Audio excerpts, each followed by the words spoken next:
Welcome to the Leaves of Change podcast, sponsored by Tree of Hope, a peer-run organization dedicated to serve the recovery community.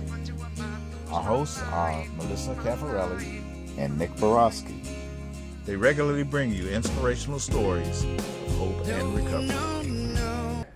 All right, guys, it's Melissa here. I'm Nick from Second Chance. And here we are with Leaves of Change. We got a new interview for you guys today. Our very good friend Aleeza agreed to come out and share her experience strength and hope. So I'm going to turn it over to you. So welcome to my office.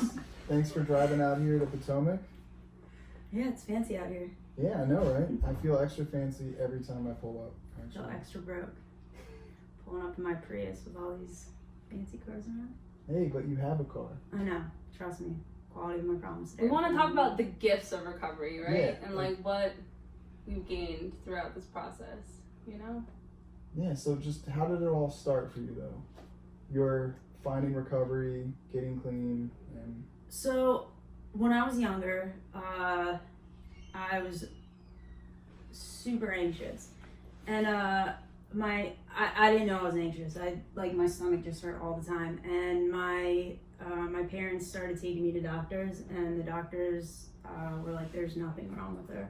And then after like a year, they were like, she's just being manipulative. She doesn't want to go to school. And then like after another year, they were like, she has oppositional defiance disorder. So I just got like misdiagnosed and mismanaged, and using substances from a young age just seemed to make sense when you're going to a psychiatrist when you're like, so they were prescribed. years old. I mean, it was from a doctor, or they... Yeah. Okay. The first time I got put on something, I mean, I was 10 years old, but from a very young age. Like, So it's quickly normalized for you to take meds to deal with problems. 100%. Or to go to a Makes doctor sense. to To alleviate symptoms immediately. Yeah. Me too, Yeah. If I get a headache, like I'm taking Tylenol. My Right. wife will be like, maybe I'm dehydrated. I'll drink some water. No, fuck that. Give me some Advil. Yeah.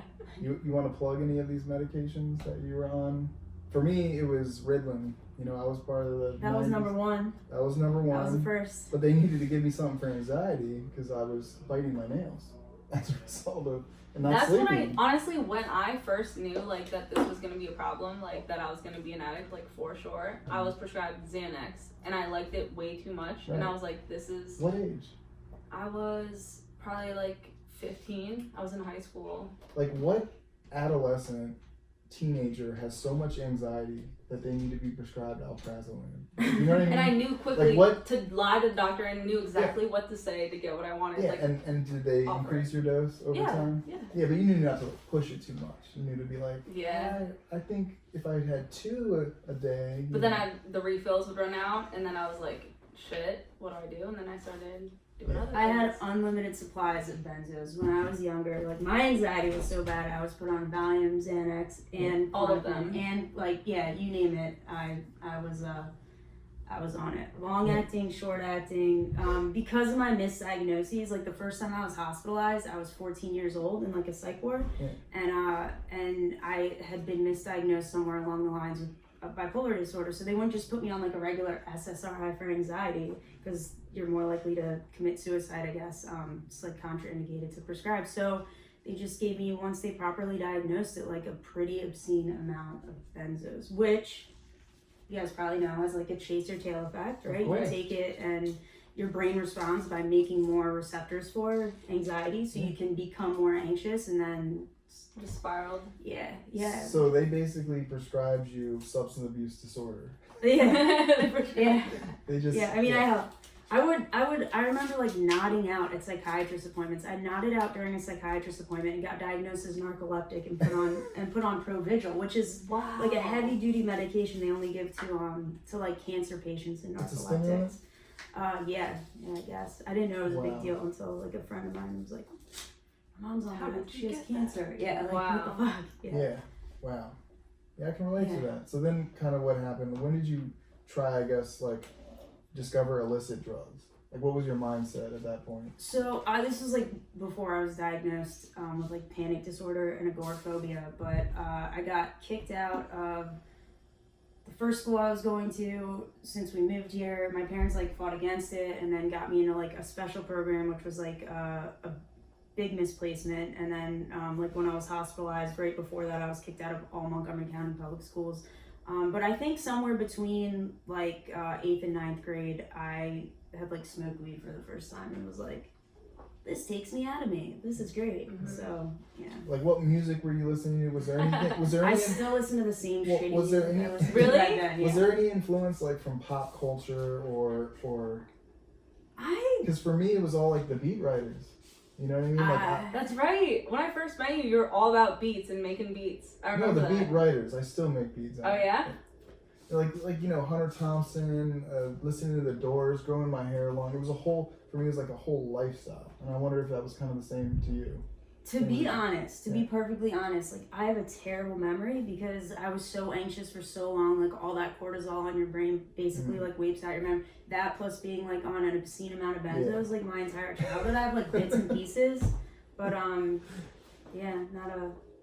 I played music. That's one thing I haven't gotten back into since I got clean because I had to be obliterated to do that. Yeah. So what made you decide to like? What happened? Was there like something that happened that made you like, I don't know, want to get help or try something different or like? I mean, what was the catalyst? Well, I tried a couple times. Yeah.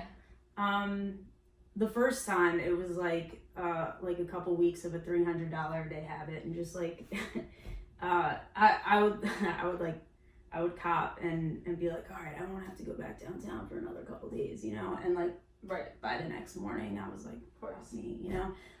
So that was like the first. It was like a financial bottom. I was raised Jewish, so like just depleting like everything I had kind of crushed me. It's kind of petty, but it is what it is. And then I spent like the next 2 years trying to not catch a habit, which has anyone ever tried that? Yes. Has anyone ever succeeded? I guess not, because I know you guys. Yeah, no. Yeah. We never. Well, I knew this one guy. No, never mind. He didn't make it. It's like by the 4th day, you're like, I need to not so that I don't get physically dependent, but you know. Yeah. It's never works. Nope. I was like, yeah, just the king of like, this is the last time, I promise. Like multiple times a day, every morning, just I couldn't stop. And then at the end of like 2008, I end up in these like treatment centers, and I just gotten like a taste of something that I wanted more of. Like for the first time in my life, I was like a little bit less anxious because I wasn't on like an obscene amount of benzos.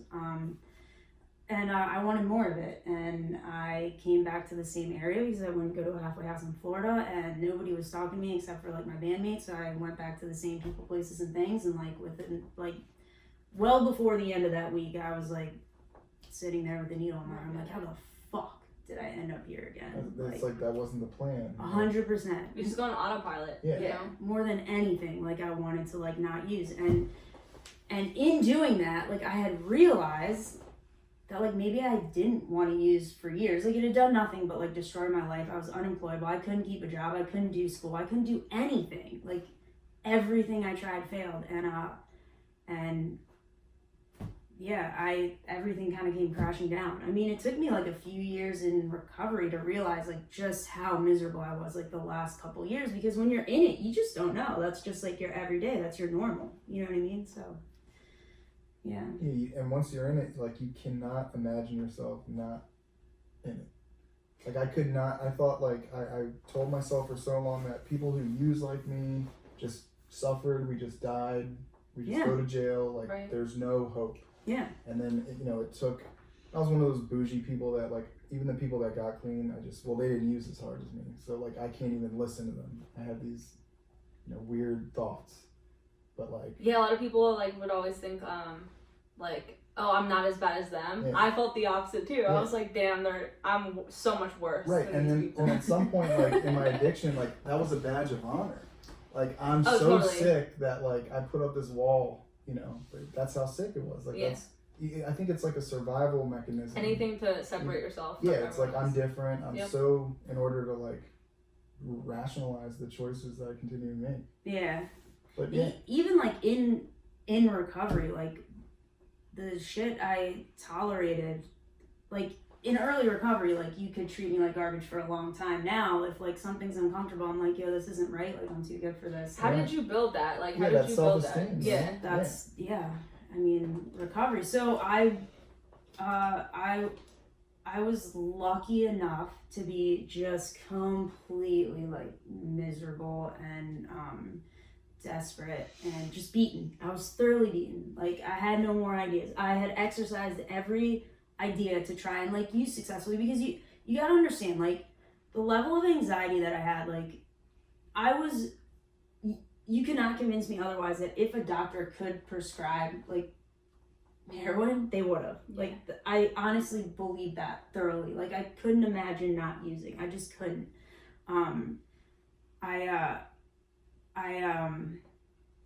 Yeah, so when I realized that like nothing that I was doing was working, I was willing to take suggestions, and I just did what other people told me to do. I just took suggestions and stuff got better. Like I can tell you with every step like how stuff got better, but like because I didn't get clean to like be able to travel, right? Like I was super agoraphobic. I could not leave my house without being like pretty obliterated, or like wherever I was staying, you know. I did not get clean to have a relationship with my family. Like I didn't even think that was possible when I came in here.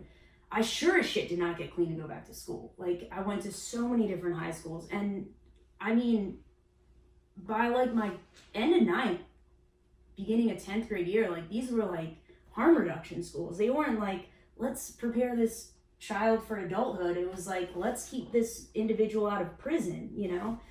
So it, you know, I did not get clean to go to school, which I've done a lot of. You know, I just wanted to stop hurting. It just, what I was doing just wasn't working, so I was willing to do something different, and it's paid off. How's it paid off? So taking some suggestions, doing things differently. You went back to school. Yeah. So, I mean, a couple months ago, like, I was in Spain with my wife. Like the year before that, yeah.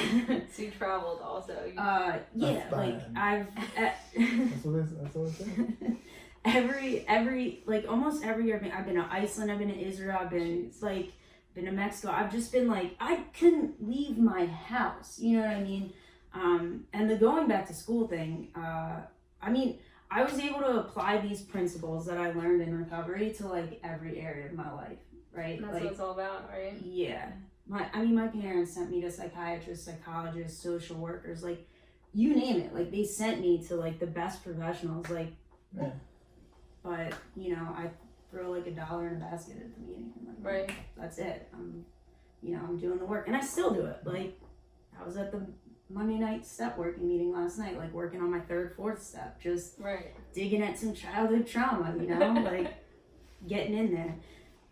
I kind of think about it like this, and I don't think I've said it out loud, but like, I almost feel like the life I had before, like using, it was like a cavity, you know, and like recovery is just like cleaning it out and like getting better. It just like, it hurt, it didn't work. I was just covering it up with one thing or another, and I was just like rotting, like just rotten inside. And yeah, I'm not today. I like that metaphor. It's good. It's like a cavity. It's like a cavity. I mean, you could ignore it, but it's so crazy. Yeah, we get here like broken. We hate ourselves. I hated myself, and like we just wanted to stop hurting, wanted to stop using drugs, and like by doing things that other people tell us to do, we get so much more. Like this lady used to always tell me like, how free do you want to be? Because like we learn so much, and it's just a matter of applying it in our lives to go back to school, to travel, to get these careers that we never thought in a million years we'd ever do, you know, like to achieve all these goals, like. And it's practicing spiritual, like people practice law, you know, it's always ongoing. Like you practice medicine, practice law, practice sports. You got to constantly practice. It's you're always working on something. Yeah. So do you think, like, you know, for the newcomer or somebody struggling, do you think it's very common for people to have anxiety, depression? Like that's always everybody always has those two things. Is that like very common for people to have trauma, anxiety, depression. I mean, that's like why we use, right? Right. And that's the beauty of recovery, is that, like, you know, if using was my only problem, then abstinence would be the solution. But I can like not use and still be like a miserable individual who can't leave the house, who, you know, and it's not like that. So how did you decide to go back to school? Like, how much time did you have? Like, what was the motivation? Was it just like, I'm just gonna take a couple classes and then see what I want to do? Okay, so when I got clean, there were not the young people around like there are today. In my day. So I was the young people when I first met you 10 years ago or something. There was like James came in like a year later. Nick had me beat by like 6 months. Alex by like 3. So so it was like that era. And there were two girls that I remember that had that were here before me or whatever, in the same generation, I guess you could say. But dude, after me, people were coming in and just going right back to school, and like I could not have done that. So my brother had this warehouse. So many people in recovery were like, I remember this. So anyways, like after I had like maybe like close to a year clean, it's like during his busy season, he just got desperate and they hired me back. And like if I was working there, I was like making money after I had a year clean. They were like, you should stop sleeping with a pillow in your car. And like I was couch surfing, like I didn't know I should have like my own place or like get a room, or, you know what I mean? I just didn't know how to live. So yeah, dude, and if that's as good as it got, like making like just a little bit above minimum wage and like working like 60, 80 hours a week in the busy season and like camping in the summer, like my life was just amazing. So how did I decide to go back to school? I didn't. There's this woman, Peggy, and Peggy met me, and she would not shut up about me going back to school. And like when Peggy got clean, she went back to school and became a lawyer. And like, I mean, she's a lawyer, man. She just doesn't. She's retired now, but she would like not stop arguing that I had to go back to school. So finally, I was like, I'm gonna sign up for a class just to prove to this bitch that lawyers like are good persuaders. Yeah, well, I literally signed up to prove to her that I couldn't, right? Because at all these schools I went to, I never did any kind of schoolwork. Like, it was never important to me. Like, I was doing other stuff. I didn't think I could. I thought I was, like, pretty dumb. And I went back to school, and, like, I learned how to sit through, like, an hour or 90 minutes, like, without, like, playing with my phone. You know what I mean? Like, I learned how to sit still. I learned how to, like, kind of focus, because I had been practicing that for years and, like, meetings every night. And, you know, I learned how to, like, not, like, I've given assignments in recovery, but if you make a suggestion, I'm the type of sponsor who, like, take it. So, you know, the teacher suggested I do some reading or some school. I did it, man. And, like, I started, like, getting really good grades, but, like, the classes I was taking weren't leading anywhere. So I went to prove that I couldn't, and she was right. I should have gone back to school. So I found like a year later, I found an associate's program, and I got an associate's degree in my field, and I ended up in it. This whole recovery thing, like, just tell me what to do, just like I'll just put one foot in front of the other, and I end up right where I'm supposed to be, right? So my mom was like, oh, you're into sports, like try be a physical therapist assistant, you can do that, whatever. And there was like a 5-year waiting list. So when I went to sign up, they told me that, and they were like, why don't you try, you know, what I do now? And I was like, what the fuck is that? And I told that story at my valedictorian speech at my graduation, because I graduated with like a 4.0 GPA, and like, yeah, in a million years, you know, I never would have imagined that I would have, like. Your story honestly, like, gives me goosebumps every time. Yeah. Like, it's just like, tell me what to do, I'll do it, and like, look at you now, you know? Yeah, so you applied that same thing. You help me get clean, I'll do whatever you guys say. You have to apply that in every area of your life if you need help. Pretty much. And then it's like hindsight, you're like, wow, how did I do it? Yeah. And it's so simple, because I'm not coming up with anything. I'm just like doing the footwork. Yeah. I've gotten good at like doing the footwork, you know? So I went back to school recently, like a couple months ago. I just got a master's degree. Look at that. Yeah, like a bachelor's and a master's. My entire career, college, university. I'm like career, so excited for you. I've never gotten anything less than like an A, which is just Yes. mind blowing. Like, people always joke about me getting a doctorate, and like You will. we used to joke around about me getting like a bachelor's and a master's, and Now you have it. it's like kind of funny, but it's like it's gonna happen, Yeah. and I just know it's You gonna just know happen. it. Like, I'm gonna have to do the work and just do it. Wow. But yeah, and I've been able to work in like some really amazing places. You were talking about what was going on with your mom, and like I've helped people recover after that surgery in the hospital and acute care after like all kinds of surgeries. So it's you know, it's been wild.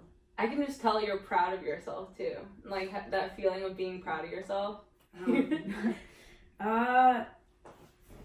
Yeah, I guess it's just mind blowing to me when we start a conversation with where I was, Yeah. versus like where I am today. Seems like another life, right? I've 100% lived like 2 lives in one lifetime. It's a gift. Thanks for listening to this episode of Leaves of Change. Stay tuned for more inspirational stories of recovery.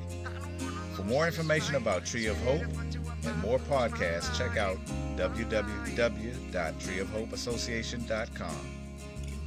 Also, like us on Facebook, Instagram, and Twitter by searching Tree of Hope Association.